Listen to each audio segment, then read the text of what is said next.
আপনাদেরকে চাচা, আমার খালু, কেউ হচ্ছে মামা, ফুপা, জ্যাঠা, ওই যে এলাকায় যে সম্পর্কটা হয় ওই সম্পর্কটাই হচ্ছে আপনাদের সাথে আমাদের অনুভব হচ্ছে। আপনারা ভালো আছেন? প্রথমেই আপনাদের কাছে একটি কৃতজ্ঞতা জানাই। ভালো নাই ভালো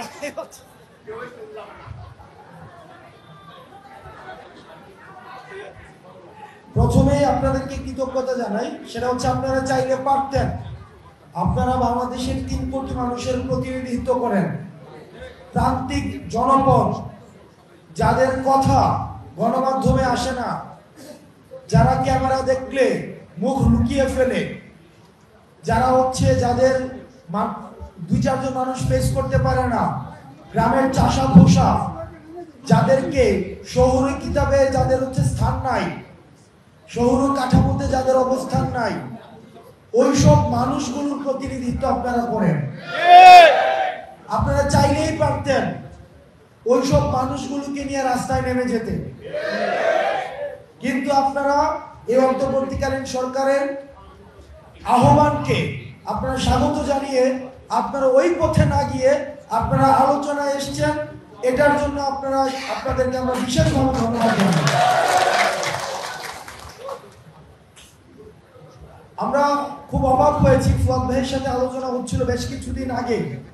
নাসির ভাই আছেন, উনি আমাকে একদিন ফোন দিয়ে বললেন যে কাউন্সিলরদের, সারা বাংলাদেশের যত কাউন্সিলর আছে তাদের যারা ফেসিবাদ বিরোধী কাউন্সিলর, কারণ যারা ফেসিবাদের পক্ষের যে কাউন্সিলর তারা ইতিমধ্যে আপার সাথে ভারতে চলে গিয়েছে,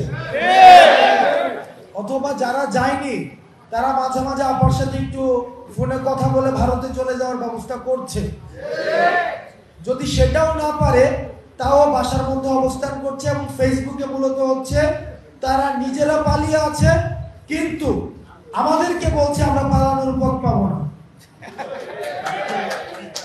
তো আপনারা যারা আছেন এই ফেসিবাদ বিরোধী যারা কাউন্সিলর, জনগণের প্রতিনিধিত্ব করছেন, 3 কোটি মানুষের প্রতিনিধিত্ব করছেন, প্রথম যেদিন আমাকে ফোন দেওয়া হয় আজকে থেকে প্রায় 15 থেকে 20 দিন আগে, আমি সেই দিন থেকে আজকে পর্যন্ত অপেক্ষা করছিলাম যে আমি আমার এলাকার, প্রত্যন্ত এলাকার, বাংলাদেশের প্রতিটি জনপদের আমার চাচাদের, খালাদের, মামাদের, জ্যাঠাদের, আমি তাদের সাথে আমাদের আজকে দেখা হবে।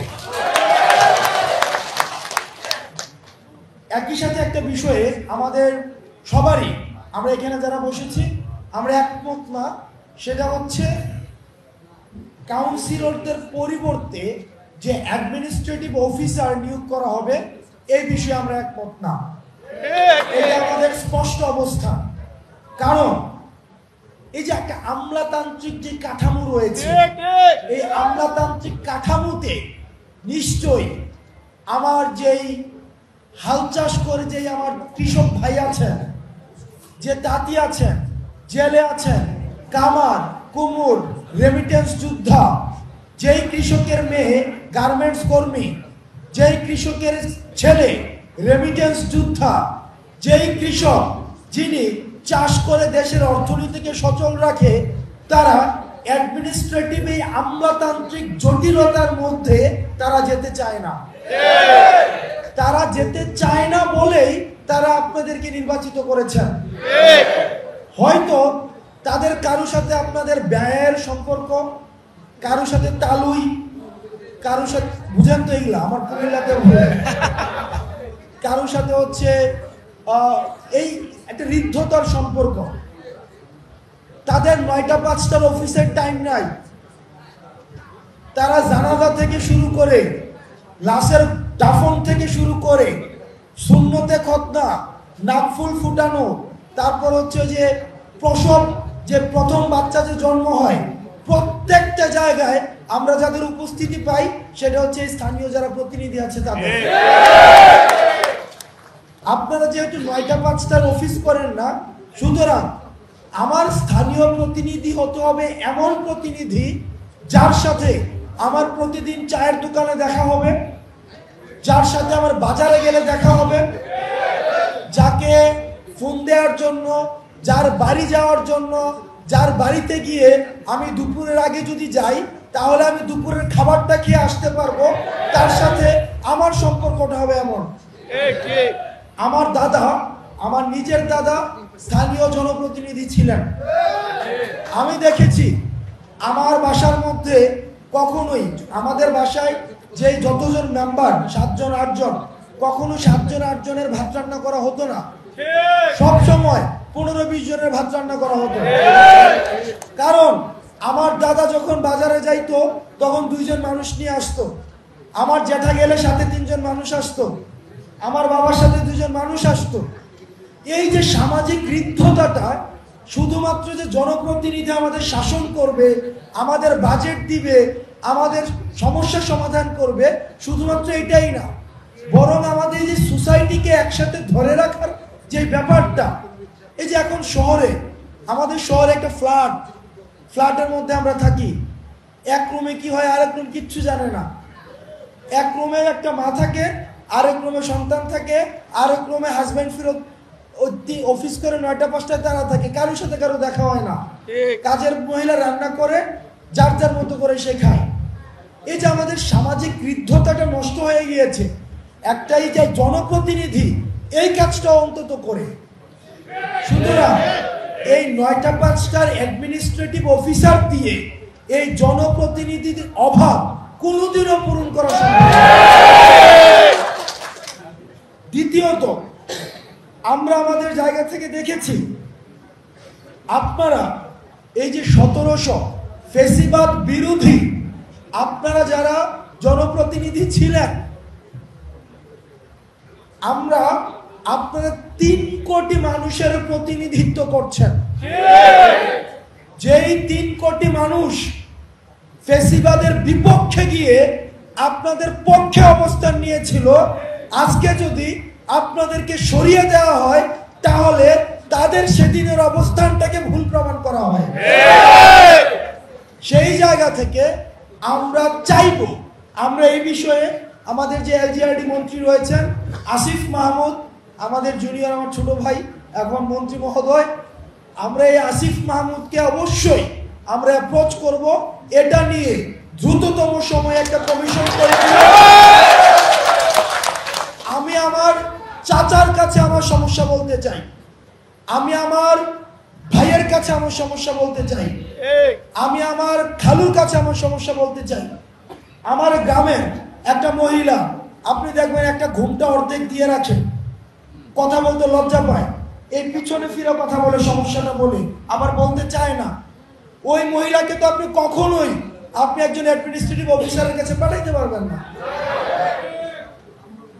ওখানে তালাকের ইস্যু আছে, জন্ম নিবন্ধনের ইস্যু আছে, কিছুদিন পরে স্কুলের ভর্তি শুরু হবে, এই যে কিছুদিন পরে কিন্তু শুরু হবে, এই যে স্কুলের ভর্তি শুরুটা হইলেই জন্ম নিবন্ধন লাগবে। এই জন্ম নিবন্ধন একটা অ্যাডমিনিস্ট্রেটিভ অফিসার তার এই রুটিন ওয়ার্ক কমপ্লিট করে এই পুরো প্রক্রিয়া সম্পন্ন করা এটা কোনোভাবেই সম্ভব না।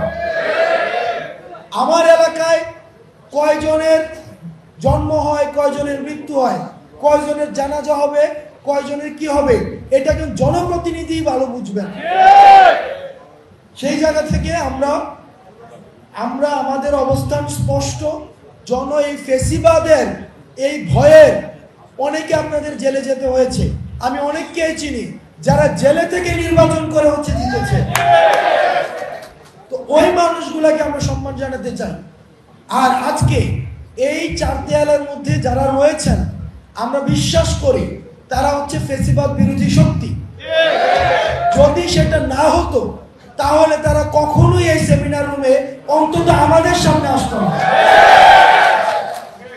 আমরা আপনাদের যে ন্যায্য দাবি, এই ন্যায্য দাবি বাস্তবায়নে আমরা অবশ্যই কাজ করব। এবার পরবর্তী বাংলাদেশ বিনির্মাণের ক্ষেত্রে আমরা ছোট মানুষ, আমাদের অভিজ্ঞতা কম, আমরা শিখছি, আমরা দেখছি, আমরা ঠেকছি, আমরা ভুল করছি এবং আমরা শিখছি। আপনারা যারা আছেন, আপনারা অনেক বছর ধরে মানুষকে চিনেন, আপনারা মানুষের কাছে যান, তাদের হাড়িতে কি রান্না হয় সেই খোঁজ আপনাদের কাছে আছে, আপনারা আমাদেরকে পরামর্শ দিবেন এবং আমরা একসাথে গ্রামে পৌঁছাইতে চাই। আমরা শহরে বসে এসি রুমে এই প্রেস কনফারেন্স করে যতই বক্তব্য বিবৃতি দেই, এগুলো হচ্ছে গ্রামের মানুষ পর্যন্ত পৌঁছায় না। দিন শেষে আমার মাটিতেই ফিরে যেতে হবে, আমার গ্রামেই ফিরে যেতে হবে। এই শহরের প্রেস কনফারেন্সের এসি রুমে যারা হচ্ছে বক্তব্য বিবৃতি দেয়, তাদের জানাজার জন্য কিন্তু ঠিকই তাদের গ্রামে নিয়ে যাইতে হবে। আমরা আপনাদেরকে সাথে নিয়ে, আন্দোলনটা হয়েছিল শহরে, আমরা আপনাদেরকে সাথে নিয়ে আমরা প্রত্যন্ত এলাকার গ্রামের প্রান্তিক মানুষদের কাছে আমরা পৌঁছাইতে চাই, এবং সেক্ষেত্রে আমরা আপনাদের সহযোগিতা চাই।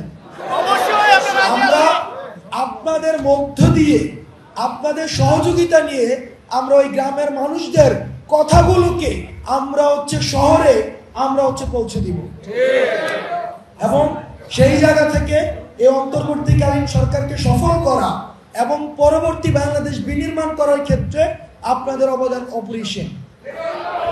সর্বশেষ কথা,